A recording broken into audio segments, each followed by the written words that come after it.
Ang kwentong ito ay nangyari sa taong 1963. Walang eksaktong lugar. Biliran. Sa gabi ng kabilugan ng buwan ay isinagawa ang malakihang pag-atake ng mga asbo sa pamumuno ng dating rebelde na si Commander Tagak. Sa pagkaganid ng kapangyarihan ay umanib at niyakap ang pagiging asbo. Konting description lang.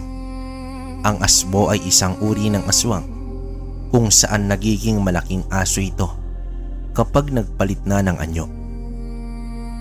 Walang kalaban-laban ang mga tao sa isang maliit na nayon sa paghahasik ng lagim ng mga nilalang ng dilim. Pilit sinisindak ng mga asbo ang mga tao na nasa loob ng bahay upang lumabas ang mga ito. Gawa nga ng hindi naman basta-basta makakapasok ang aswang sa bahay, ay gumamit ng mga armas ang grupo ni Tagak. Pinagbabaril nila ang lahat ng kabahayan.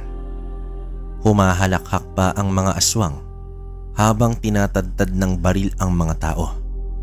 At ang mga lumabas upang tumakas ay hinabol naman ng mga malalaking aso. Sa gitna ng kanilang pag-atake ay biglang nagkaroon ng ipo-ipo. Hinigop nito ang mga asbo na nasa malapit. Ganoon na lamang ang pagtataka ni Tagak dahil para bang sinusundan sila ng ipo-ipo. Nagtakbuhan ang mga aswang hanggang sa may lumabas sa ipo-ipo na isang matandang may mahabang buhok at merong balbas. Gamit ang tungkod nito ay inatake niya ang mga asbo. Nagmistulang mga laruan na nagtatalsikan ang mga ito sa bawat kumpas ng tungkod. Sa takot naman ni Tagak ay nagpalit nito ng anyo at tumakas, subalit bumulaga sa kanyang harapan ang matanda at binigwasan siya ng tungkod. Dito tumilapon ang pinunong asbo.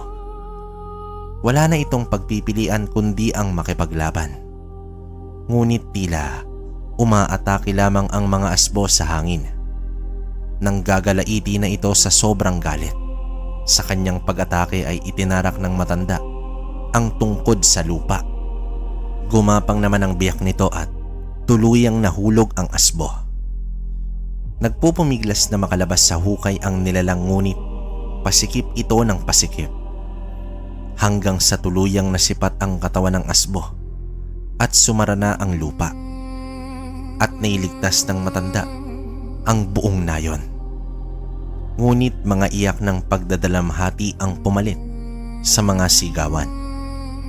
Marami ang namatay at naulila sa pamilya, at isa itong si Nardo sa mga nakaligtas, ngunit naulila na ng lubos. Mga salot kayo! Isinusumpa ko lahat ng uri ninyo ay papaslangin ko. Isang sigaw ng pagdadalamhati at paghihinagpis habang malungkot na nakatanaw ang matanda kay Nardo. Sa pagbaling ng tingin nito ay kitang-kita niya ang pag-iyak at pagluluksa ng mga nawalan. Sa pagsapit ng umaga, nagtulong-tulong ang mga taga-nayon sa pagsasaayos ng mga bangkay. Ang iba ay kumuha ng mga kawayan upang gawing kabaong. Samantala, ang iba naman ay ginamit ang mga nawasak na mga dingding. Inilagay nila sa isang bahagi ang mga kabaong. Mahigit 20 ang namayapa. Katakot-takot na eksena ang nakikita ni Nardo. Galit at paghihinagpis ang namutawi sa kanyang sarili. Mga magulang, asawa at mga anak, lahat ng yan ay ubos na. Parang isang bangungot ang nararanasan ni Nardo sa pagkaubos ng kanyang pamilya. Sa gabi ng lamay ay kinausap ni Nardo ang iilang kapitbahay na magbuo sila ng grupo upang tumugis sa mga aswang. Subalit karamihan sa mga ito ay tumanggi, gawa nga ng takot ito sa mga aswang. Hindi naman sumuko itong si Nardo sa panghihikayat pa. upang sumali sa bubuing grupo. 15 sa mga ito ang pumayag at nais sumali. Kahit papaano ay hindi nabigo ang lalaking naulila. Sa ikalawang araw ay naghukay na sila upang gawing huling hantungan ng mga namayapa.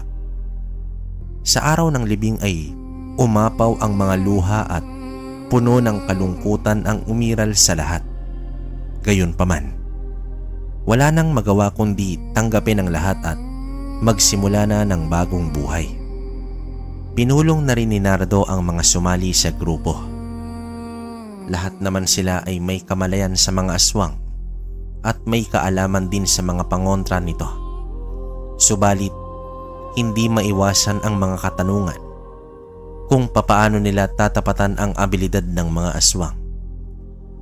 Walang albularyo at antingero sa kanilang grupo.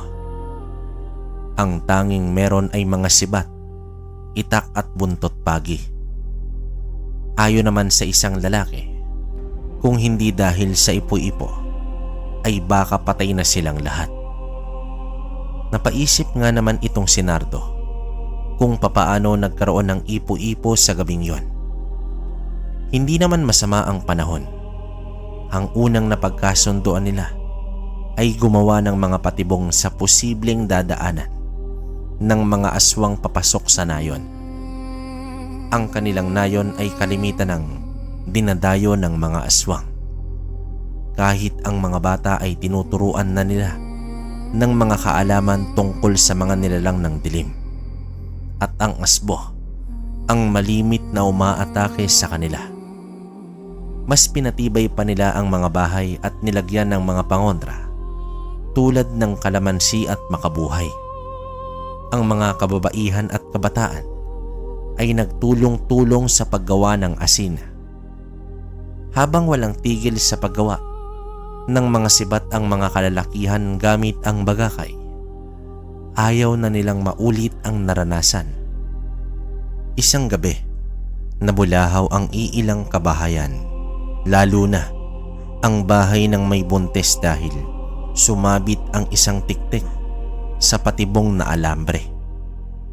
Kung sino man ang uunahin ng aswang ay panigurado na ang babaeng buntes, kaya nilagyan na nila ito ng patibong sa bubong mismo ng bahay.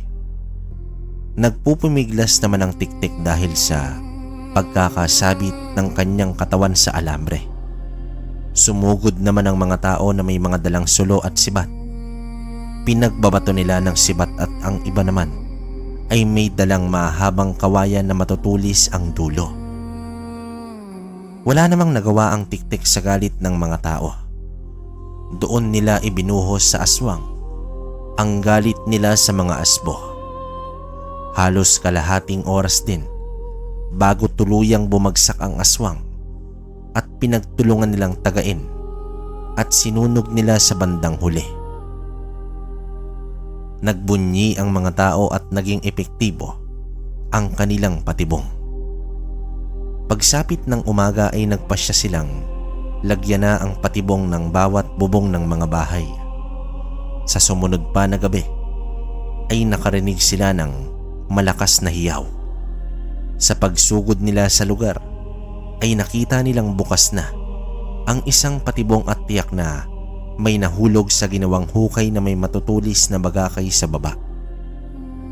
Nagkalat rin ang dugo, ebidensyang may nadali sila. Hindi man nila nahuli ang nilalang, panigurado naman na napuruhan ito. Hindi biro kapag nadali ang aswang sa bagakay, dahil hindi ito basta-basta gumagaling. At kapag di agad nalapatan ng gamot, ay tiyak na ang kamatayan nito. Sa ginawang iyon ng mga taga-nayon ay nagdulot ito ng malaking tulong sa kanila. Pero hindi pa rin nawala ang pagpaparamdam ng mga aswang sa paligid. Habang nag-aayos ng lambat itong si Nardo, ay may nasipat siyang tao sa may dalampasigan. Kakaiba ang kasuotan nito dahil mahaba at nababalutan ang buong katawan. May dala itong tungkod. Nagtaka naman siya dahil mukhang hindi niya kakilala ang taong iyon. Kinuha niya naman ang kanyang itak sa pag-aakalang isang aswang na naman ang dumayo sa kanilang baryo. "Itago mo na ang itak na yan. Hindi mo rin magagamit yan laban sa akin." Nagtaka naman si Nardo dahil papaano nalaman na may hawak siya na itak samantalang nakatalikod naman ang tao. Sino ka? Humarap naman dito ang lalaki at nagpakilala ito. "Ako si Sandro. Hindi ako kalaban. Bagkus, narito ako upang magbigay ng babala. Maghanda kayo sa isa na namang pag-ataking mangyayari sa lugar na ito." Tugon dito ng lalaki. Propeta ka ba? Paano mo nasabi ang mga bagay na iyan? Sagot dito ni Nardo. "Nardo, alam ko ang ginagawa mo.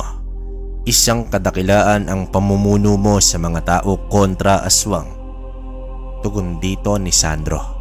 Lumakad naman ang matandang si Sandro at lumusong ito sa dagat at naglaho na lamang. Parang tumirik na kandila naman itong si Nardo sa kanyang nakita. Hindi naman siya nagpakilala, ngunit bakit alam nito ang kanyang pangalan? Napatakbo na lamang ang lalaki pabalik sa kanyang bahay. Kinabukasan ay ibinahagi ni Nardo sa mga kaibigan ang nangyari kinagabihan. Hinala ng mga isa sa mga ito na baka isang albularyo o di kaya ay ermitanyo ang kanyang nakita at nakausap. Pero ang naging palaisipan nila ay ang sinabing pag-atake sa kanilang lugar.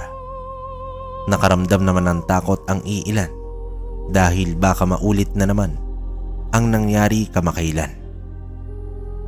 Ugali na kasi ni Nardo na mas pinipili na mangisda tuwing gabi dahil mas marami siyang nagiging huli.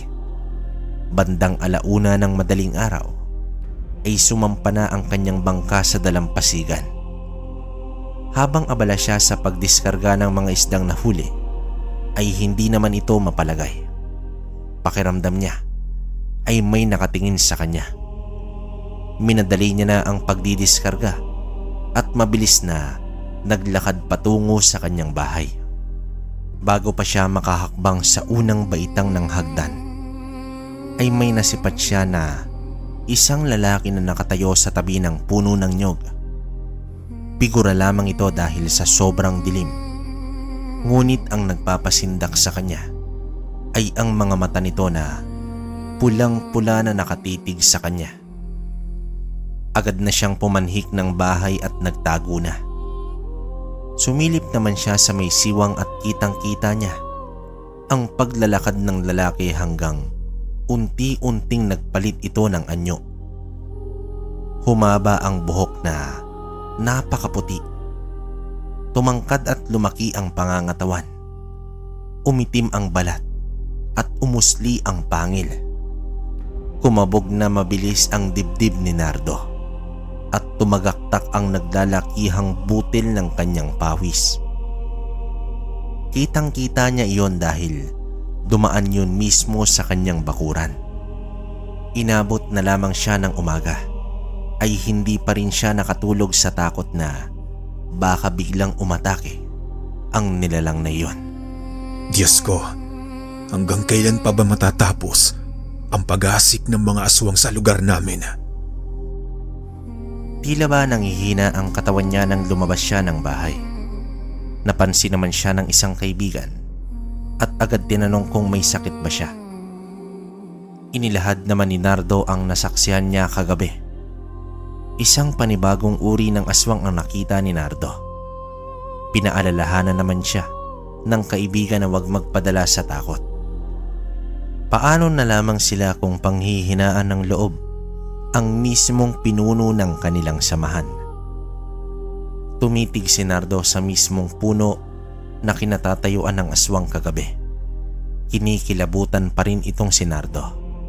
Pagsapit ng hapon ay nagpatawag siya ng pulong. Ipinaalam niya sa lahat ang kanyang nakita. Nagmungkahi ang karamihan na kailangan na nila ng karagdagang armas. Nais naman ni Nardo ang 5 katao upang samahan siya papunta sa kanilang kilalang panday upang magpagawa ng maraming itak. Hindi na rin kasi kagandahan ang mga itak nila. Gayunpaman, napagpasyahan nila na sa susunod na araw ay tutungo sila sa kabilang baryo upang puntahan ang sinasabing panday. Nasa 20 itak din ang kanilang pinapagawa at sa susunod na linggo ay maaari na nilang kunin. Inabutan na sila ng gabi sa daan. Habang nag-uusap sila ay biglang natigilan ang nasa kanilang unahan. Tumambad sa kanila ang isang lalaking nakatayo sa gitna ng daan. Binati naman nila ito ngunit hindi mapigilan ang makadama sila ng takot dahil sa tindig nito at nakangisi pa. Matangkad at malaki ang pangangatawan ng lalaki. Animoy batak na batak sa mabibigat na gawain. Magandang gabi rin sa inyo mga kaibigan. Mukhang ginabi na kayo sa daan. Wika naman dito ng lalaki. Oo nga eh, mukhang hindi ka namin namumukaan. Tagasan ka ba kung iyong mamarapatin? Malapit na kaming lumipat sa lugar ninyo. Malapit na. Lumakad naman sa ibang direksyon ng lalaki. At laking pagtataka nila Nardo dahil sa masukal na bahagi ito dumaan. Nakahinga naman sila ng mabuti noong nakalayo na ang lalaki at mabilis na silang naglakad pa uwi. Nang makarating na sila sa nayon ay pinag-usapan nila agad ang mahiwagang lalaki. Habang nagpalitan ng mga kuro-kuro ang lahat, maliban lang kay Nardo na tahimik at may iniisip, hanggang sa nagwika siya na ang lalaking iyon ay ang lalaking nakita niya noong nakaraang gabi na nagpalit ng anyo bilang aswang. Dahil sa sinabi ni Nardo ay naalarma na ang kanyang mga kaibigan. Maaring isang babala ang pagpapakita ng lalaki at maaring konektado ito sa babala ng matandang si Sandro. Sa gabing yun ay hindi na pumalaot pa si Nardo. Nagpasya ito na sa umaga na mamalaot. Sa kanyang pagtulog ay bigla siyang naalimpungatan. Hindi niya naman maintindihan dahil parang nais ng kanyang katawan na lumabas ng bahay. Nagtimpla siya ng kape at tumambay sa beranda ng bahay. Sa di inaasahan ay nasipat niyang muli itong si Sandro. Nakilala niya ito agad dahil sa kasuotan nito. Lumapit siya sa matanda. Nakatalikod ito na nakaharap sa dagat at bigla itong nagsalita. Nag-umpisa na ang nilalang. Mag-iingat kayo. Bakit di mo nalang tumbukin ang sinasabi mo, Mang Sandro? Kung sino at ano ka man, matutulungan mo ba kami sa sinasabi mong pag-atake? Mas matindi at mas malakas kumpara sa mga asbo ang mga nilalang na paparating. Hindi sa lahat ng oras ay naparito ako. Kaya kailangan ko din ang tulong ninyo upang magapi ang mga nilalang na nagbabadya ng kamatayan sa inyong taga-nayon. May mga armas kami. Sapat na po ba iyon? Makakatulong pero hindi yon magiging sapat. May sandata na nagmula pa sa isa sa 7 anghel. Kunin mo yon at patunayan na karapat-dapat ka sa sandatang iyon, Nardo. Ako? Bakit ako? Alam kong may kapangyarihan ka, Mang Sandro. Bakit hindi na lang ikaw ang makipaglaban at nandito kami bilang kasangga mo? Aasa na lang ba kayo sa tulong ng iba? Papaano kung wala ako? Sino ang magtatanggol sa inyo? Napumunuan mo na sila, Nardo. At bilang pinuno, ikaw ang kanilang sandigan at lakas. Kung ganun po, saan ko ba makukuha ang sandatang sinasabi nyo? Makikita mo yon sa tulog na bulkan sa isla ng Maripipi. Sa kabilang isla pa po yun. Pero sige po. Kaya lang, paano ko ba malalaman ang tamang lugar? Natigilan si Nardo dahil naglaho na naman itong si Sandro. Napakamot na lamang siya sa biglaang paglaho ng matanda. Habang nakatitig si Nardo sa karagatan, ay napaisip na lamang siya kung ano ba itong napasok niya. Bakit siya ang napili ng matanda? Isang hamak na mangingisda lamang siya. Kinabukasan ay sinadya ni Nardo si Tandang Enteng upang magtanong patungkol sa isla ng Maripipi. Hindi pa kasi gawi ni Nardo doon. Baka meron alam itong matanda. May hinala nga na may posibleng bulkan sa islang iyon. Ngunit sa aking pagkakaalam, wala namang nangyaring pagsabog nito ayon sa kasaysayan. Pero may mga nilalang din na namumugad doon. Bakit mo ba naitanong, Nardo?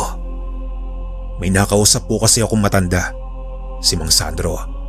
At sinabi niya na may nagbabadyang pag-atake ng mga aswang sa ating lugar na higit na mas malakas kaysa mga asbo. At may sinabi rin siyang sandata na doon raw matatagpuan sa natutulog na bulkan sa may kabilang isla. Abay, akalain mo nga naman, buhay pa pala ang matandang iyon. Kilala mo po si Mang Sandro? Oo, kilala ko siya. Isa siyang ermitanyo na tagapagligtas sa lugar na ito. Napakabata ko pa noong nakita ko siya. Kaibigan siya ng aking ama na isa ring antingero. Kasangga ng ermitanyo ang mga antingero sa digmaan laban sa mga aswang. Nais ko sana maging antingero din. Subalit hindi lahat ng tao ay nabibigyan ng pagkakataon na humawak ng mutya. Pero hindi po ako antingero. Bihirang-bihirang magpakita ang isang ermitanyo sa tao. Marahil ay nakita ang kanya ng potensyal. O di kaya ikaw ang nakikita niya sa kanyang pangitain, nahahawak sa sandatang sinasabi niya. Napakamot naman sa ulo si Nardo. Pakiramdam nito gagampanan niya ang isang mabigat na responsibilidad. Dumating na ang araw na kukunin na nila ang mga itak na ipinagawa. Umaga na sila lumakad dahil ayaw na nilang abutin pa ng dilim sa daan. Baka kung ano na naman ang makasalubong nila. Nagmungkahi naman si Nardo na doon muna ang itak sa kanyang bahay dahil pababasbasan niya ito sa ermitanyong si Sandro. Gabi-gabi naman siyang nag-aabang kay Sandro ukol dito. Subalit hindi pa rin nagpakita ang matanda. Isang gabi, papahiga na sana si Nardo nang may panauhing dumating. Sa pagbukas niya ng entradang pinto ay tumambad sa kanya ang lalaking aswang. Dito napatras ng bahagya si Nardo dahil sa sobrang gulat. Magandang gabi, kaibigan. Maaari ba akong tumuloy? Wika dito ni Undak.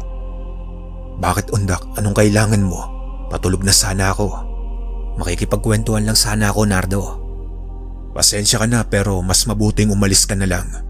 Nais ko lang magtanong kung ikaw ba ang gumawa ng patibong. Bakit? Bakit mo na itanong yan? Mangyari kasi, nadali ang anak ko sa patibong na iyon. At siguro naman, nararapat lang akong maningil. Kinakailangan ko pang putulin ang isang paa ng anak ko dahil sa kagagawan ninyo. Bakit nyo kasi kami ginugulo? Teka, hindi naman kami nang gugulo ah. Nais lang namin kumain ng anak ko. Pagkain, yan ang tingin nyo sa aming mga tao. Bakit? Ano pa bang silbi nyo sa mundo? Nabubuhay kayo upang maging laman ng aming mga sikmura. Hindi na mangyayari yan. Sige, tignan na lang natin. Dahang-dahang umatras si Undak habang nakangisi hanggang sa naglaho na lamang ito sa dilim. Sa pag-alis ng aswang ay tila nabunutan ng malaking tinik sa dibdib itong si Nardo. Kinabukasan, sa paglalahad ni Nardo sa harapan nila ng aswang, ay nagdulot ito ng takot sa mga tao. Tila nalalapit na ang pag-atake ng mga aswang. Kaya naman muling nagpunta itong si Nardo kay Tandang Enteng. Base na rin sa paglalarawan mo sa aswang, isang gabunan iyon, Nardo. Gabunan? Ayon naman kay Mang Sandro, mas malakas pa daw sa asbo. Tama ka. Napakalakas ng gabunan. Hindi ito gaya ng tiktik, asbo at manananggal. Maghihiganti pala iyon dahil sa nangyari sa anak nito. Kailangan natin maganda at mag-ingat. Kailangan ko nang makitang muli ang ermitanyo. Muli ay nag-abang naman itong si Nardo sa ermitanyo. Labis naman siyang nagdasal na hindi na magpakita pa ang gabunan.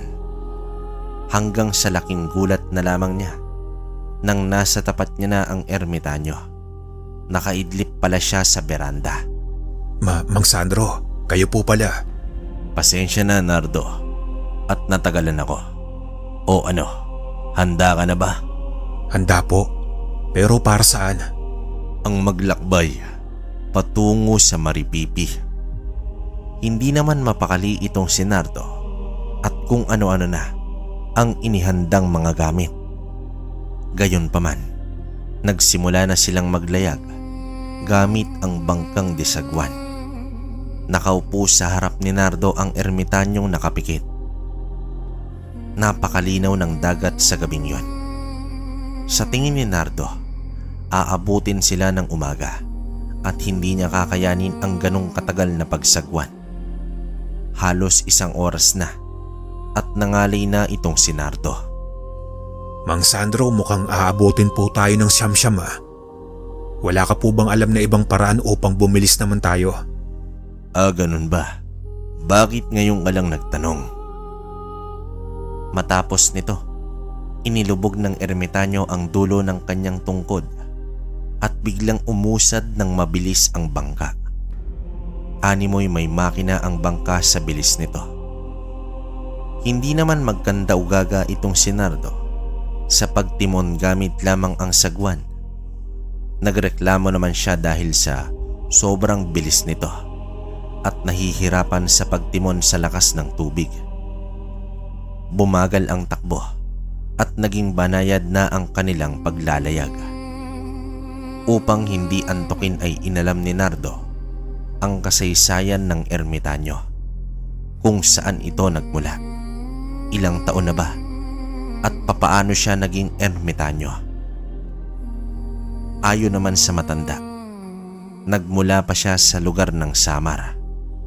Ilang dekada na rin siyang nabubuhay at gumagala sa mundo. Nagsimula siya sa pagiging manggagamot. Noong nagpakita sa kanya ang isang anghel, binigyan siya ng kapangyarihan, ngunit ang kaakibat nito ay habang buhay na responsibilidad. Ngunit ang mas nakakalungkot ay saksi siya sa bawat kapamilya at kamag-anak na namamatay hanggang sa naubos na ang kanyang angkan. Nakatakda siyang mag-isa sa buhay, alinsunod sa pagiging ermitanyo. Isa sa kakayahan niya ay ang makita ang hinaharap. Dagdag pa nito, sa maikling panahon lamang ay magbabago ang mundo. Mag-iiba ang lahat. Magkakaroon ng liwanag ang dating madilim na gabi. Mababawasan ang digmaan dahil sa mga kasunduan ng iba't ibang bansa. Ngunit kung ano ang mundo noon ay mananatiling ganoon hanggang sa tuluyan na itong mawasak. Ang ibig sabihin, ang mga nilalang na nasa mundo ay mananatili at kahit kailan ay hindi mawawala.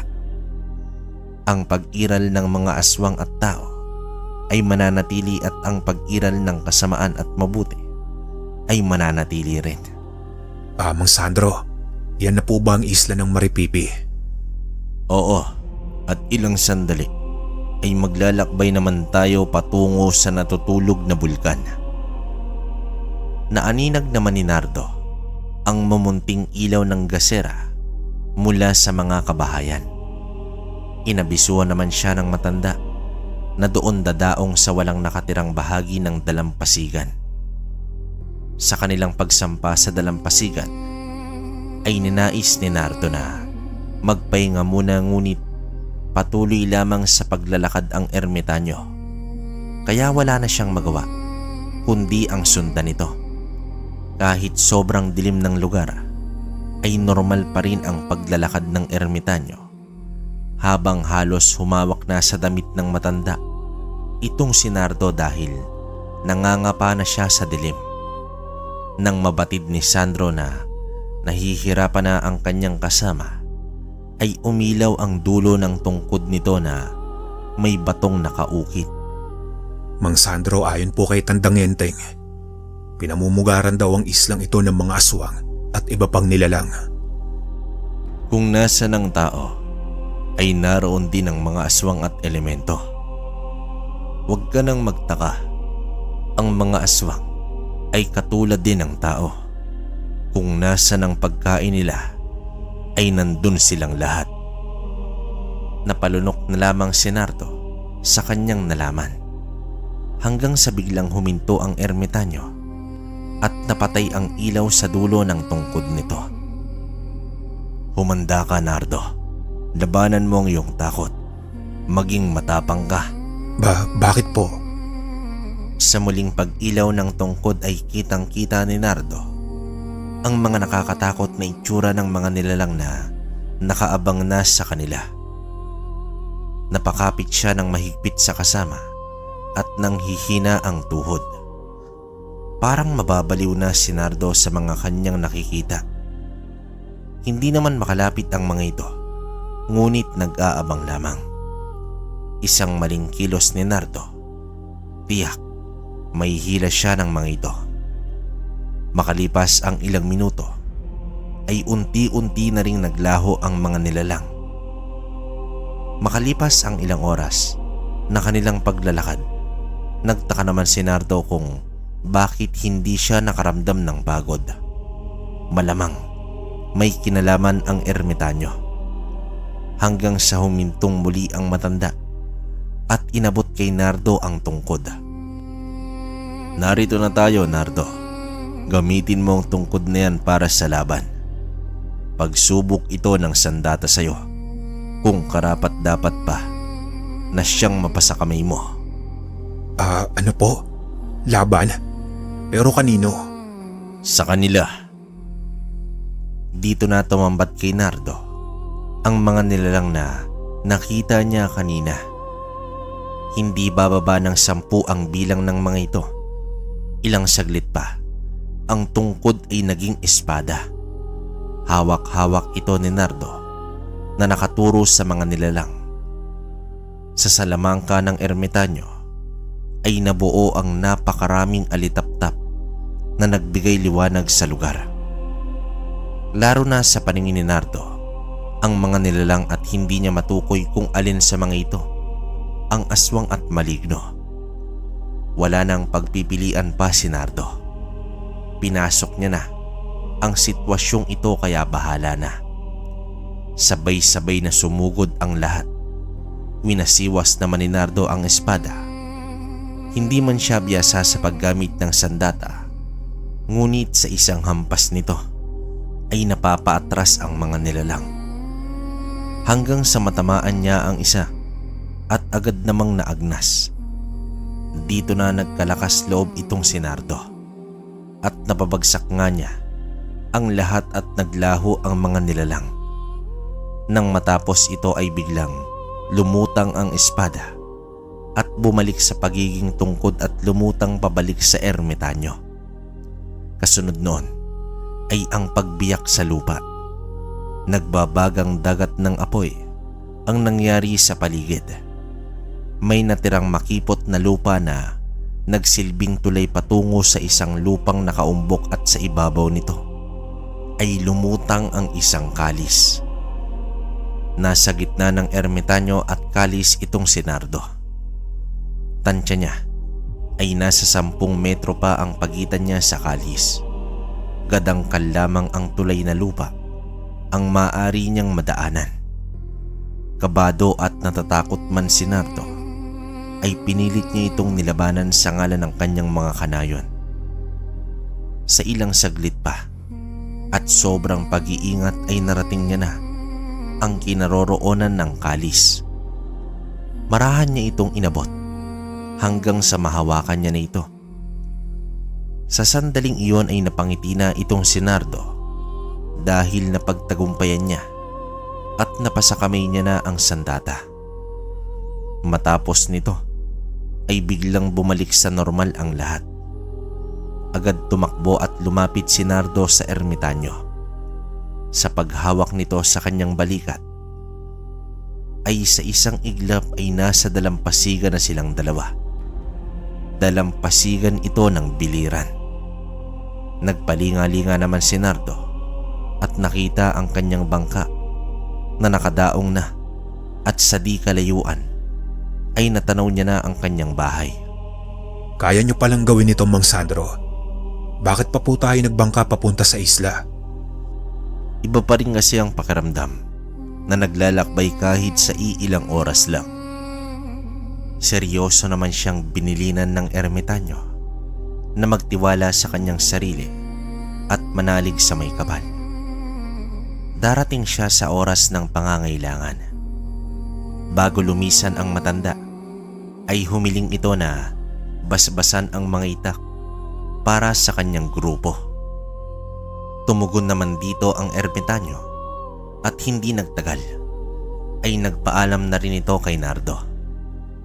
Kinabukasan ay ibinahagi niya na sa 20 kasamahan niya. Iyon lang kasi ang kanilang nakayanan. Ang 10 katao ay itinalaga niya sa pana at sibat. Nagsanay na rin sila sa pakikipaglaban, lalo na ang may hawak ng mga pana. Gumawa na rin si Nardo ng lalagyan ng kalis. Sa pakikipag-usap niya kay Tandang Enteng, manghang-mangha ito sa kalis. Ni hindi niya matukoy kung anong materyales ang ginamit nito sa paggawa. At binanggit nito na mas mabuting magkaroon ng kasanggang antingero itong si Nardo. Saan naman po ako maghahagilap ng antingero? May kilala kong antingero sa kabilang bahagi ng isla. May kalayuan ito, Nardo, at hindi ko tiyak kung aayon siya sa nais mo. Bakit po, Tandang Enteng? Ang antingerong ito ay sumuko na matapos mabigong ipagtanggol ang sariling pamilya. Pero Nardo, kailangan natin siya. Kung ganun, gagawin ko po ang lahat sa abot ng aking makakaya upang mapapayag ko siya. Hanapin mo si Felipe, Nardo, ang antingerong may tanga ng mutya ng Bato Omo. Gawa nga ng nasa gitna pa ng pagsasanay ang kanyang kagrupo, ay naglakas loob na tinahak ni Nardo ang landas patungo sa isang antingero. Makalipas ang halos 3 araw na paglalakbay, ay natuntun niya na nga itong si Felipe. Magandang hapon po. Ikaw po ba si Felipe? Bakit? Anong kailangan mo sa akin? Naglakbay po ako mula sa kanluran. Hindi na po ako magpapaligoy-ligoy pa. Kailangan ng aming nayon ng isang katulad mo. Ano? Nagpapatawa ka ba? At bakit ko naman kayo tutulungan? Dahil isa kang antingero. Matagal ko nang kinalimutan ang bagay na yan, Ginoo. Kaya kung mamarapatin mo, umalis ka na. Inubos ang pamilya ko ng mga aswang. Pati ang aking mga kanayon. Lahat kami ay naulila. Pakiusap, tulungan mo kami. Nang dahil sa pagtulong ko sa iba, nawalan ako ng pamilya. Kaya wala akong pakialam sa inyo. Tama nga si Tandang Enteng. Sumuko na ang taong ito. Pero ang pagiging antingero ay mananatili na sa buhay ng isang tao na minsang niyakap ang responsibilidad nito. Umupo sa isang natumbang puno si Nardo, tapat mismo sa bahay ni Felipe. Pinagmasdan lamang niya ito sa mga ginagawa. Hindi niya susukuan si Felipe. Ayaw niyang bumalik sa kanilang nayon kung hindi kasama ang antingero. Inabot na siya ng dilim ngunit hindi pa rin umalis itong si Nardo. Lumbas ng bahay si Felipe, bitbit ang gasera. Hoy, pumasok ka na nga dito. Kargo konsensya pa kita kung may mangyari sa iyong masama dyan sa labas. Habang nasa hapag si Nardo, ay binigyan siya ng makakain ni Felipe. Sa isip ni Nardo ay hindi pa rin talaga nawala ang pagiging mabuting nilalang ng antingero.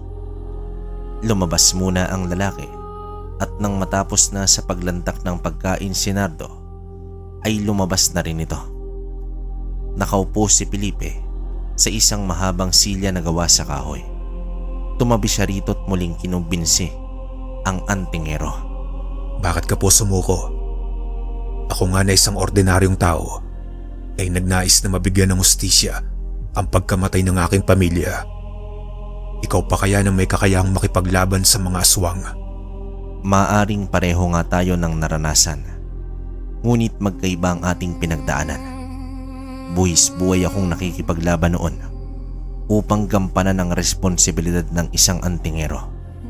Ngunit ano ang naging kapalit nito? Buhay ng pamilya ko. Ayaw mo bang mabigyan sila ng hustisya? Para saan pa? Hindi ko na nga mahagilap ang aswang na pumaslang sa kanila. Si Undak. Sa tulong ng isang ermitanyo ay nalipol niya ang mga asbo na umatake sa aming nayon. Ngunit hindi naman sa lahat ng oras ay naroon siya.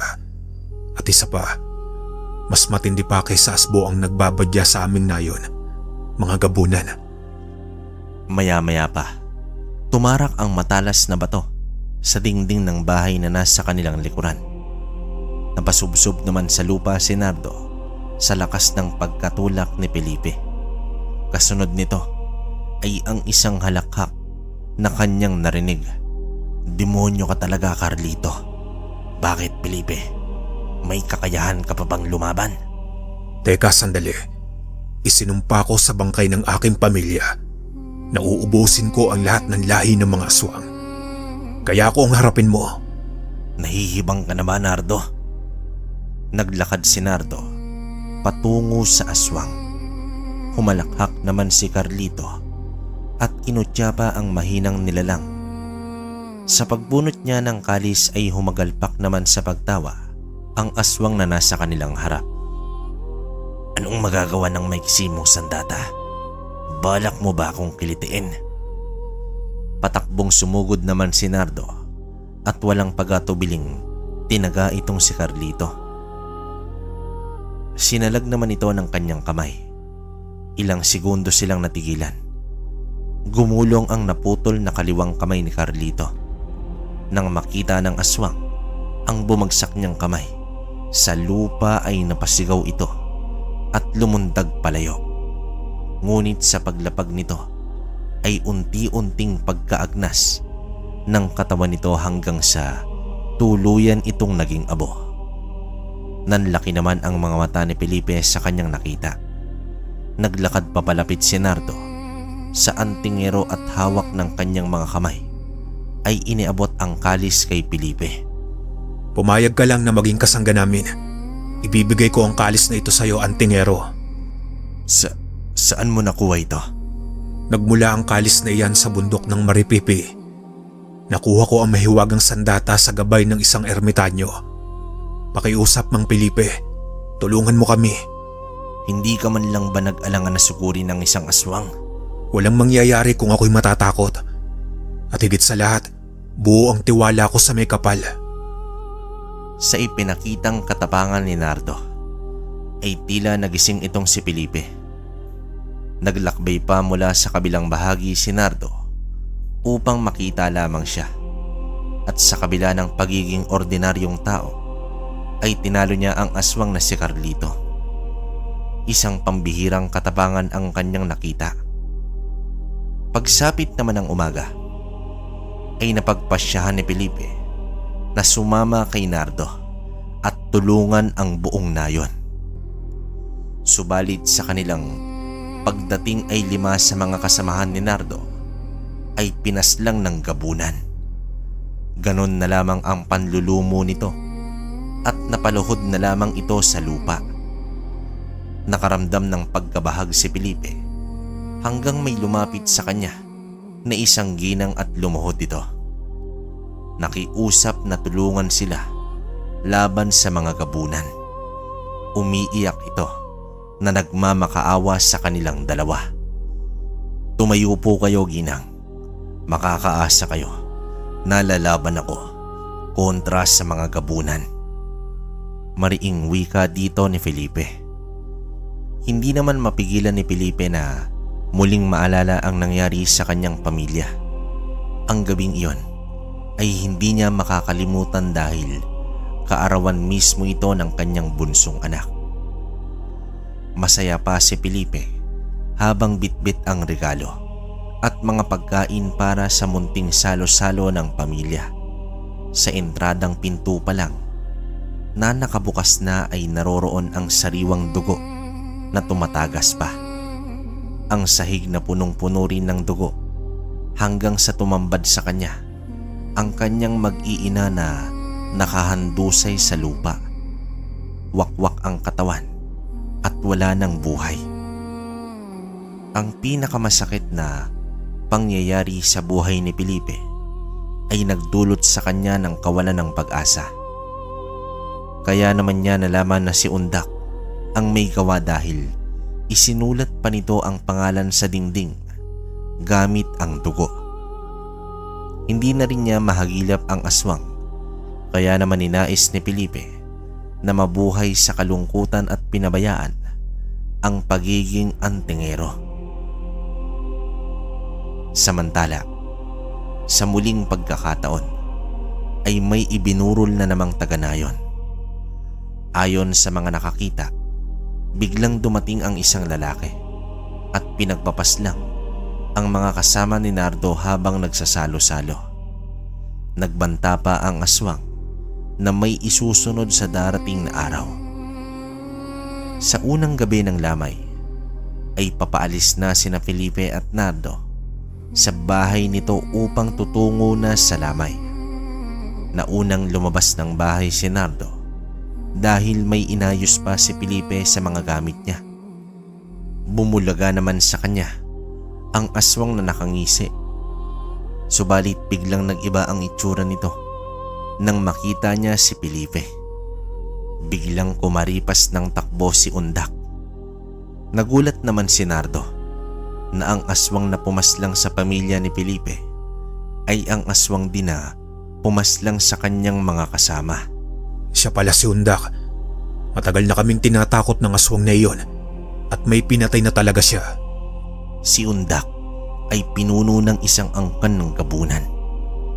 Kaya pala hindi ko na siya mahagilap dahil nandito na pala siya. Humanda sa akin ang aswang na yan. Takot ba siya sa'yo? Bakit siya tumakbo? Hindi. Hindi siya takot sa akin. Kundi taktika niya yan upang guluhin ang kanyang kalaban. Napakatuso ni Undak. Hindi niya ugali na magpakita at aatake. Bagkus, aatake na lang siya bigla sa mga oras na kampante ang kanyang biktima. Ganyan na ganyan ang ginawa niya sa akin. Sa pagdating nila sa lamay, formal naman na ipinakilala ni Nardo si Felipe sa kanyang mga taga-nayon. Inipon lang kasi ang lamay sa ginawang barong-barong ng mga tao. Binalaan naman ni Felipe ang mga tao na huwag magpakampante sa kawalan ng presensya ng mga aswang dahil napakatuso nito. Maging alerto sa lahat ng oras at kahit anong mangyari ay huwag na huwag lumabas ng bahay at ihanda lagi ang pangontra sa aswang. Hindi na nila pinatagal pa ang lamay. Matapos ang 2 araw ay bumuhos na naman ang mga luwa sa huling hantungan ng mga namayapa.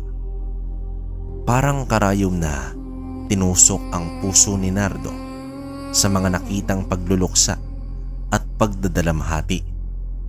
Umalis si Nardo at dumistansya sa mga tao.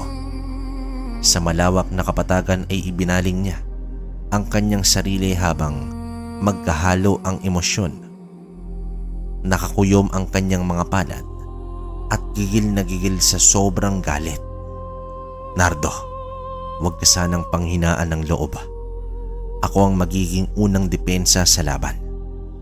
Hindi may tatago sa akin ang masamang presensya ng mga aswang na yan. Nawalan man ako ng pamilya, ngunit pinunan naman ng mga taga-nayon ang nawala sa aking buhay. Kaya buong loob kong iaalay ang buhay ko para sa kanila. Nakikiusap ako. Kung ano man ang mangyari sa akin, huwag mo sanang pabayaan ang mga kanayon ko. Iisa lang ang ating kalaban, ang demonyong si Undak.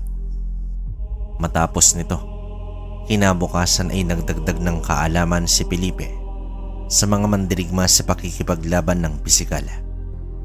Batid ng antingero ang determinasyon ng mga kasama ni Nardo. Ibig sabihin nito, maayos humawak ng tao si Nardo. Kagaya sa kanilang pinuno, ay handa rin ang mga ito na ibuwis ang buhay para sa kapakanan ng mga taga-nayon. Hindi natin nahahayaan ng mga gabunan na sakupin ang ating nayon at isa-isa nila tayong papaslangin.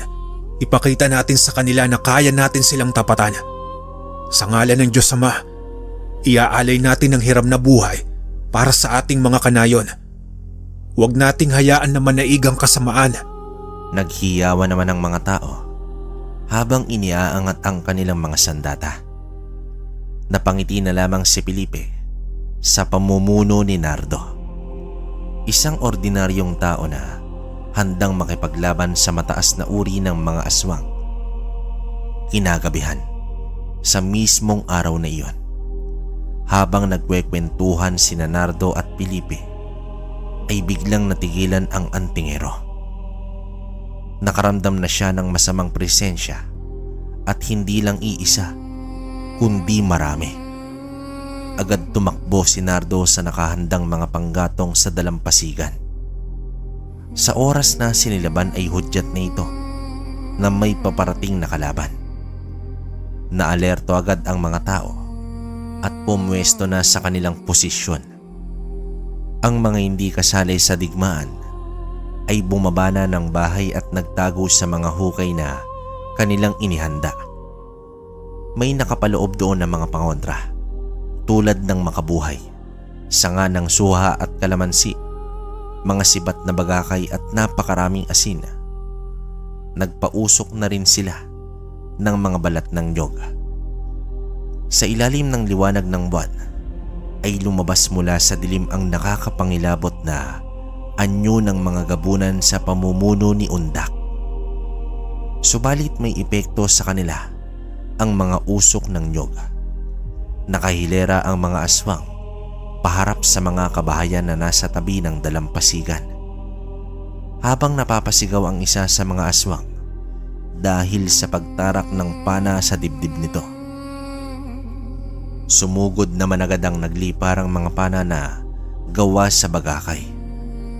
Sa mga sandaling ito ay sumugod na ang mga gabunan. Dumagundong ang lupa sa dami ng mga ito.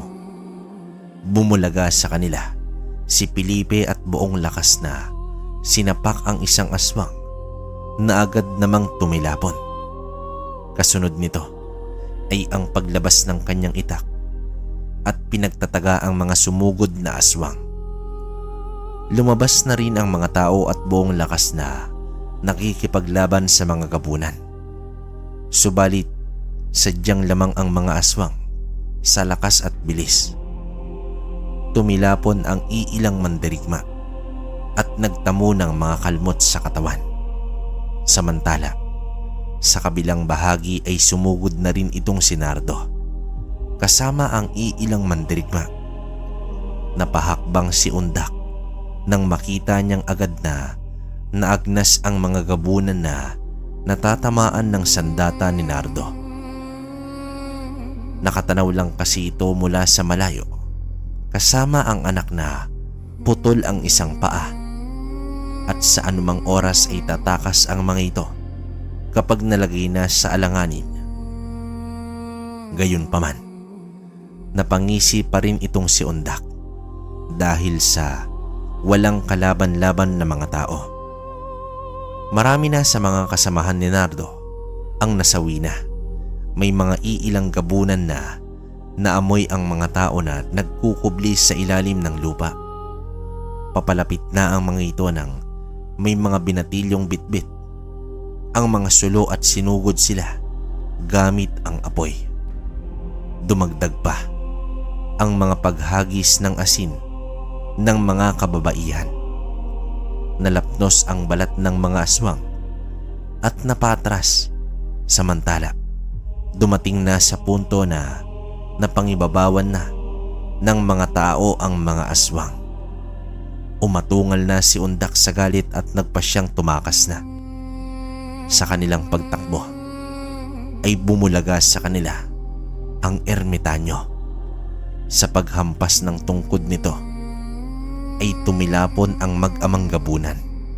Sa paulit-ulit na pagtilapon ay umabot na ito sa lugar ng digmaan. Nasipat naman ito ni Nardo at agad na sinugod si Undak. Tumarak ang kalis sa dibdib ng gabunan, ngunit tumarak din ang matatalas na kuko ni Undak sa sikmura ni Nardo. At bago tuluyang maagnas si Undak ay nahila pa nito ang bituka ni Nardo dahilan sa pagbagsak nito. Akmang uundayan pa ng kalmot si Nardo ng anak ni Undak ay ibinato naman ng ermitanyo ang tungkod at tumarak sa mismong ulo ng aswang na agad ikinamatay nito. Dito na tumakbo si Felipe at agad na kinandong itong si Nardo. Nardo, hindi maaari ito. Hindi ka dapat mamatay. Nardo, tumingin ka sa akin. Kailangan ka pa ng mga kanayon mo. Ang kalis, ang mga tao, huwag mo silang susukuan pakiusap. Tumango naman si Felipe at nangako na hindi pababayaan ang mga tao. Habang pinipigilan ang pagbulwak ng maraming dugo sa tiyan ni Nardo, ngunit nagbitiw na ng huling hininga ang kaibigan. Sumigaw sa tindi ng paghihinagpis itong si Felipe. Wala na si Nardo. Hanggang dito na lamang ang kanyang buhay. Tumayo ka, antingero, at gampanan mo ang nakatadhana sa iyo. Wika dito ng ermitanyo. Bakit hindi mo siya niligtas? Pagalingin mo siya. Nakikiusap ako. Ibalik mo si Nardo. Sa umpisa pa lang, nasilayan ko na si Nardo. Nakita ko ng tagpong ito. Kahit taglay ko ang basbas ng anghel, ay wala akong karapatan na baguhin ng nakatadhana. Nagtagumpay man ang mga taga-nayon, subalit muling dumanak ang dugo at bumuhos ang mga luha sa pagpanaw ng mga mandirigma at ni Nardo na kanilang pinuno. Ang pagtatapos ng buhay sa dalawang pinuno ay nagdulot ng pighati, ngunit nagbigay din ito ng tapang sa mga tao upang lumaban sa buhay.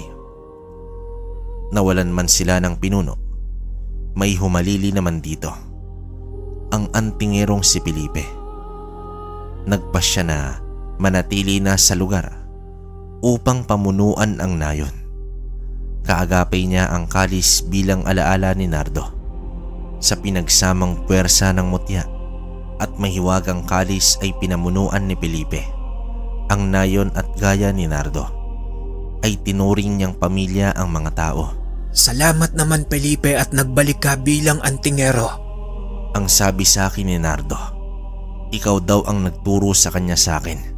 Ang mutyang iyan ay para sana sa akin. Kaso may ibang napupusuan ng bato mo at hindi ako yon. Naging disipulo ng ama ko ang ama mo. Kaya ganun na lamang ang panghihinayang ko nang malamang tumalikod ka na sa pagiging antingero. Isang gabi, habang nagkakapi si Felipe sa beranda ng bahay ni Nardo, ay nasipat niya ang ermitanyo. Lumapit siya rito, nakatalikod sa kanya at nakaharap sa malawak na karagatan. Antingero, matagal na rin ang pananatili ko sa mundo. Nais ko nang magpahinga. Pero bago mangyari yon, may nais ko mausap sa'yo. Tugon dito ni Sandro. Sino po, Mang Sandro? Ang may-ari ng kalis na naroroon, naghihintay sa isla ng Maripipi. Ang kwentong ito ay nagpapaalala sa atin sa pagharap sa laban ng buhay. Hindi mahalaga kung ilang beses man tayong nalugmok. Ang mahalaga ay patuloy pa rin tayong bumabangon at humaharap sa mga hamon ng buhay.